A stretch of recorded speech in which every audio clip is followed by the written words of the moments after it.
everybody. Let me ask you, how many of you experienced art here today in this beautiful convention center? How many of you have experienced light and art and have been transformed by the beauty of it?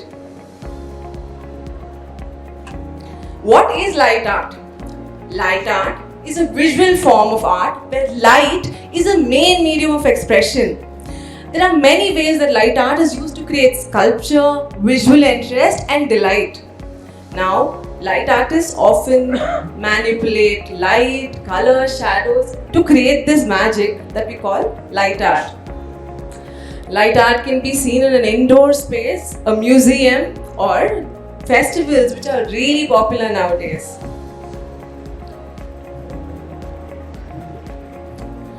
Art and culture in public spaces invite and encourage people to come outside, activate public spaces.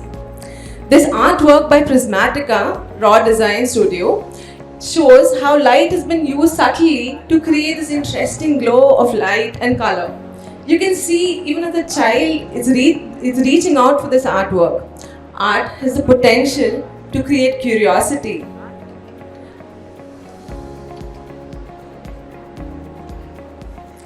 Another beautiful artwork is called Up, and this was done in collaboration with the MIT University. So you can see that this creates a sense of community. The people who are active participants of the light art are holding umbrellas illuminated with colored light. When someone changes the color of the umbrella, a collective landscape changes. And this talks about the potential of art, which is much bigger as a collective than a sum of individuals. A sense of community is definitely built up, and you get the opportunity to play with a simple medium like a torch to really create these kind of transformations.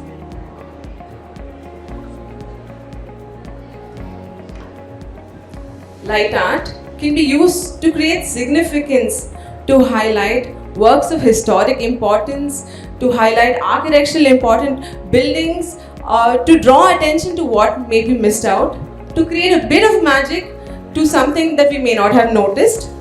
This is a beautiful facade that has been illuminated in a very, very sensitive manner to draw attention to it.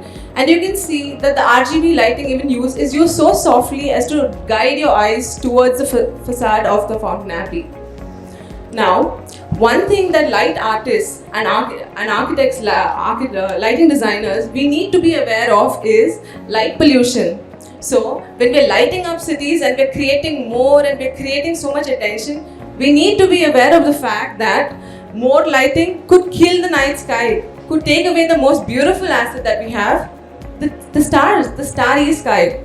So, light artists, while we try to create light and attract people, bring people out to create importance, it's always relevant to be concerned about the ecological impacts that overlighting can also make. Light art truly creates joy. Light as a medium is really powerful. It leaves you with memories, with experiences, and that's the potential that cities can harvest to bring people out and really explore this medium. Light art can be used to create landmarks. Everyone knows this beautiful artwork by Janet Eckelman. It's so ephemeral. It consists of a series of tensile strings suspended in a form. It's taken inspiration from an amplitude of seismic wave, and this just floats over the city and it's illuminated from below. The whole artwork is illuminated and just gets animated with the soft movement of the wind. This definitely creates an identity and a sense of landmark for a city. People start feeling proud, and this becomes a destination over a period of time. With the advent of technology, which we lighting designers really enjoy, light art can be used to create reactive emotions as well. So, if you see this silo in Helsinki, it's a really beautiful civic building. So, as you can see, it has many openings, and these have individually addressable light bulbs behind it. What it does is that It tracks the movement of the wind, the intensity, the direction of the wind to create these pulses. Every single pulse that's made is unique. Imagine the play of artificial light and natural light that happens over here. Technology has given us so much power to really create impact with lighting. No two pulses will be the same, and this is a true example of how light art can really bring an impact into urban cities.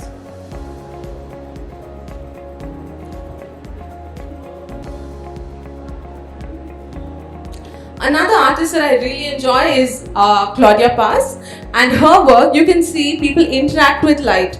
So you can actually enjoy the potential of light. You can see as the person moves, these pixel domes are reacting and creating emotions. These are great ways to activate public spaces and really bring more attention, boost local economy, and activate nightlife.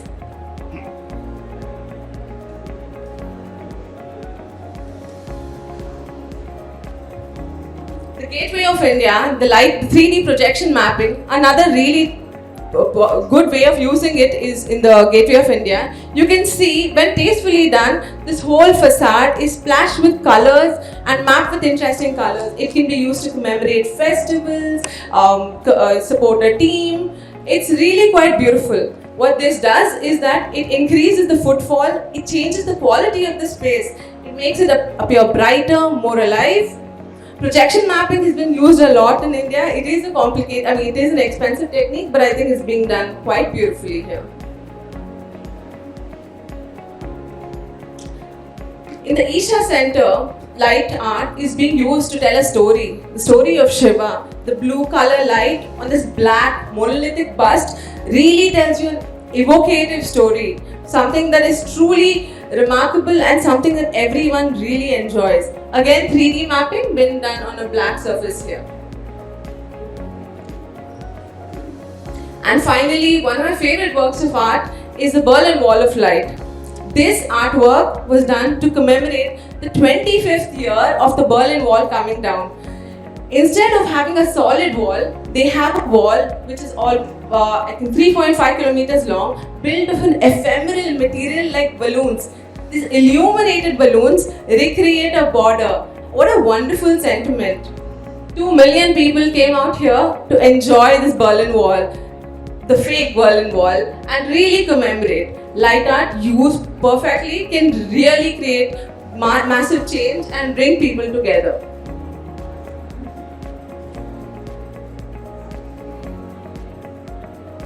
So last year, when we were a part of the Light Art Festival in Bangalore, we decided as a part of Women in Lighting to take this opportunity to make a light art which brings people together and creates an impact. So I envisioned this art sculpture which by day looked like a single heart. It's formed of 3 hearts within each other, and it's a framework with threads on it sort of stretched between the support. So in the day, this is how it's supposed to look. Very, very simple, very light and delicate. And at night, this was our initial concept. The idea was that 3 hearts get revealed. So 1 heart in the day looks like 3 hearts. And as we know, light is revealed only when it illuminates the surface. And since the center heart has the densest number of strings, it appears brightest. Then the second layer appears a little less bright, and then the third layer appears less brighter. And what we do here is that we want the center heart to almost feel like it's beating, like it's really glowing, and the other one is just a shell holding it. So it feels like it's floating. Again, the intent was to create something very, very light and very easy to make as well. So this was how it came out. I think it quite resembles our intent.